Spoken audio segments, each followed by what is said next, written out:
தமிழ்நாடை பற்றி சுருக்கமாக காண்போம் வாருங்கள். கிபி 4000 ஆண்டுகளுக்கு முன்பே தமிழர்கள் சுமேரியாவுடன் வணிக தொடர்பு வைத்திருந்தார்கள்.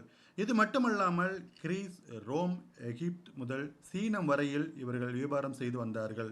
இந்த தொடர்பு கிபி 200 வரை இருந்தது. சங்க காலத்தில் சோழர்கள் தமிழ்நாட்டின் வடக்கு பகுதிகளையும் தெற்கே பாண்டியர்களும் ஆட்சி செய்தனர். 3ஆம் நூற்றாண்டு முதல் 9ஆம் நூற்றாண்டு வரை பல்லவர்கள் தமிழகத்தை ஆட்சி செய்து வந்தனர். 1592 முதல் ஆங்கிலேயர்கள் வருகை தொடங்கியது. போர்த்துகீசியர்கள், டச்சுக்காரர்கள், பிரெஞ்சுக்காரர்கள் என்று மாறி மாறி ஆட்சிக்கு வந்தனர். நாக்கியர்களின் ஆட்சி தமிழகத்தில் முக்கியத்துவம் வாய்ந்தது. 1947 நாடு சுதந்திரம் அடைந்தது. 1952 முதல் பொது தேர்தல் நடந்தது.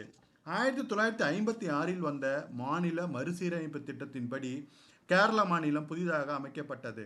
சென்னை மாநிலத்தின் மேற்கு தென் மலையாள பகுதிகள் பிரிக்கப்பட்டு கேரளத்துடன் இணைக்கப்பட்டன. கோவை மாவட்டத்தினுடைய கொள்ளைகால் பகுதி மைசூர் இணைக்கப்பட்டது.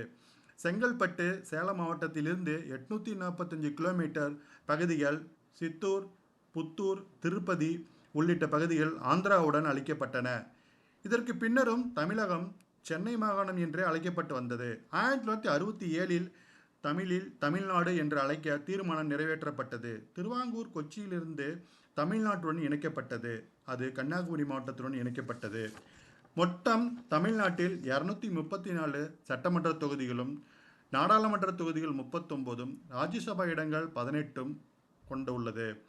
தமிழ்நாட்டினுடைய பரப்பளவு 1,30,058 சதுர கிலோமீட்டர் ஆகும். முக்கிய பயிர்கள் நெல், சோளம், கம்பு, கேழ்வரகு, பருப்பு வகைகள், எண்ணெய் வித்துக்கள், கரும்பு, பருத்தி, காபி, தேயிலை, ரப்பர், தேக்கு போன்றவையாகும். முக்கியமான நகரங்கள் சென்னை, மதுரை, கோவை, திருச்சி, திருநெல்வேலி, சேலம் போன்றவையாகும்.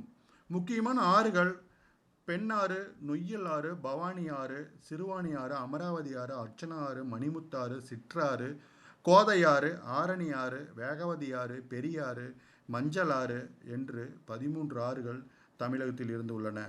முக்கியமான சுற்றுலா தலங்கள் சென்னை, மாமல்லபுரம், காஞ்சிபுரம், தஞ்சை, நாகூர் தர்கா, வேளாங்கண்ணி, ஏற்காடு, கொடைக்கானல், ஊட்டி, மதுரை மீனாட்சியம்மன் கோயில், குற்றாலம், கன்னியாகுமரி, திருச்செந்தூர் முருகன் கோயில் போன்றவையாகும்.